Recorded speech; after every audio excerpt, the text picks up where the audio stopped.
مہاراجا رنجیت سنگھ کی موت کے بعد اس کے بیٹے مہاراجا دلیپ سنگھ کو انگریز سپاہیوں کے نرغے میں شیش محل لایا گیا، جہاں ایک عوامی تقریب میں ایک دستاویز پر دستخط کیے۔ اس کے بعد ہی قلعہ لاہور پر ایسٹ انڈیا کمپنی کا پرچم لہرا دیا گیا۔ اس وقت نہ صرف ایسٹ انڈیا کمپنی کا سکھوں کی بڑی سلطنت پر تسلط قائم ہو گیا، بلکہ دنیا کا سب سے مشہور ہیرا کوہ نور بھی ان کے ہاتھ آ گیا۔ کوہ نور کے بارے میں کہا جاتا ہے کہ شاید ترکوں نے اسے جنوبی ہندوستان کے کسی مندر میں ایک بت کی آنکھ سے نکالا تھا۔ ورلڈ موسٹ انفیمس ڈائمنڈ کے مطابق کوہ نور کا پہلا سرکاری ذکر 1750 میں نادر شاہ کے ہندوستان پر حملے کے ذیل میں فارسی مورخ محمد مروی نے کیا ہے۔ ان کے مطابق کوہ نور ہیرا تخت طاؤس کے بالائی حصے میں جڑا تھا، جسے نادر شاہ دہلی سے لوٹ کر ایران لے گیا تھا۔ تخت طاؤس کو بنانے میں تاج محل کے مقابلے میں 2 گنا رقم لگی تھی۔ بعد میں کوہ نور کو تخت سے نکال لیا گیا تاکہ نادر شاہ اسے اپنے بازو پر باندھ سکیں۔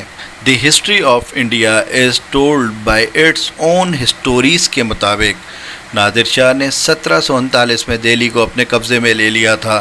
دربار کی ایک رقاصہ نور بھائی نے نادر شاہ کو خبر دی کہ محمد شاہ رنگیلا نے کوہ نور ہیرے کو اپنی پگڑی میں چھپا رکھا ہے۔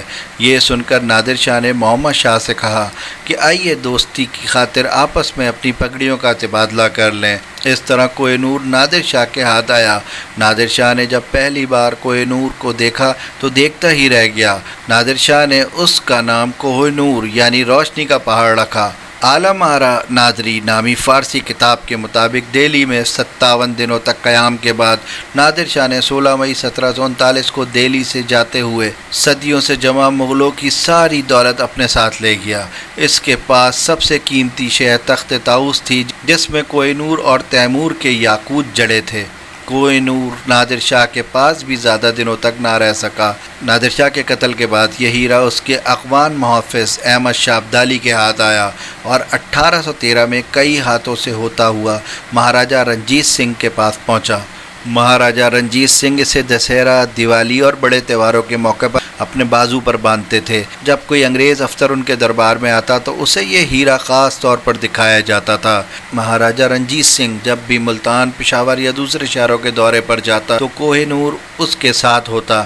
Koh Noor the stories of world most infamous diamond کے مطابق جب کوہ نور کو جہاز پر لے جایا گیا تو اس کے جہاز رانوں کو بھنک بھی نہ لگنے دی گئی۔ میڈیا نامی جہاز جب انگلینڈ پہنچا تو انہیں پتہ چلا کہ وہ کوہ نور ہیرا اپنے ساتھ لائے ہیں، اور شاید اسی وجہ سے انہیں اتنی ساری پریشانیوں کا سامنا کرنا پڑا۔ جب کوہ نور ہیرا لندن پہنچا تو برطانوی عوام کے لیے اسے کرسٹل پیلس میں رکھا گیا۔ کوہ نور کو برطانیہ لے جانے کے 3 سال بعد اس کی نمائش کی گئی۔ دلیپ سنگھ نے کوہ نور ملکہ وکٹوریہ کو تحفتاً پیش کیا۔ اسی دوران فتح گڑھ قلعے میں مقیم مہاراجا دلیپ سنگھ نے ملکہ وکٹوریہ سے ملنے کے لیے لندن جانے کی خواہش ظاہر کی۔ اسی جگہ پر دلیپ سنگھ نے ملکہ وکٹوریہ کو یہ ہیرا پیش کیا۔ ملکہ وکٹوریہ کو ہمیشہ یہ بات بری لگی کہ ان کی حکومت نے ایک بچے کے ساتھ کیسا سلوک کیا۔ دلیپ سنگھ نے ملکہ سے کہا کہ میرے لیے یہ بہت اعزاز کی بات ہے کہ یہ ہیرا میں آپ کو بطور تحفہ دوں۔ ملکہ وکٹوریہ نے ہیرا ان سے لے لیا اور اپنی موت تک اسے مسلسل پہنتی رہیں۔ کوہ نور کے ساتھ ایک توہم پرستی پھیل گئی کہ جو بھی اسے چھوئے گا وہ برباد ہو جائے گا، لیکن خواتین کو اسے پہننے میں کوئی دشواری نہیں تھی۔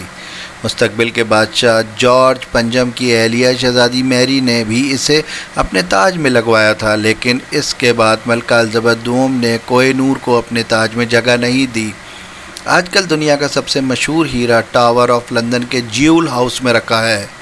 کوہ نور کا شمار دنیا کے متنازع ترین ہیروں میں ہوتا ہے۔ یہ ہیرا کئی صدیوں تک مارکہ آرائیوں اور سازشوں کا موضوع بنا رہا اور مغل شہزادوں، ایرانی جنگجوؤں، افغان حکمرانوں اور پنجابی مہاراجاؤں کے قبضے میں رہا۔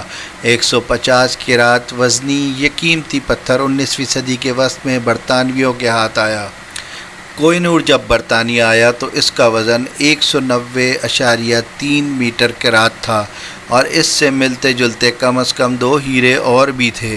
دریائے نور اندازاً 175 سے 195 میٹر کیرات وزنی، جو اب تہران میں ہے، اور مغل اعظم ہیرا وہ اولوف ہیرا ہے۔ یہ تینوں ہیرے 1739 میں ہندوستان پر ایرانی حکمران نادر شاہ کے حملے کے بعد یہاں سے لوٹے گئے مال کے ساتھ ایران لے جائے گئے تھے۔ 19ویں صدی کے اوائل میں جب یہ ہیرا پنجاب پہنچا اور اس کو ایک ممتاز اور افضل ہیرا سمجھنے کا سلسلہ شروع ہوا، کوہ نور کے درمیان میں پیلے داغ تھے جو اس کے وسط تک موجود تھے۔ ان میں ایک دھبا بڑا تھا اور روشنی کو منعکس نہیں کرتا تھا۔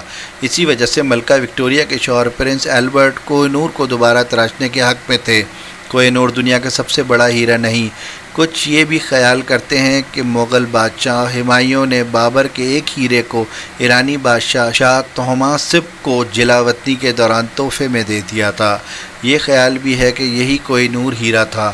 بابر کا یہ ہیرا دوبارہ دکن پہنچا، لیکن یہ واضح نہیں کہ یہ دوبارہ کب اور کیسے مغلوں کے پاس پہنچا۔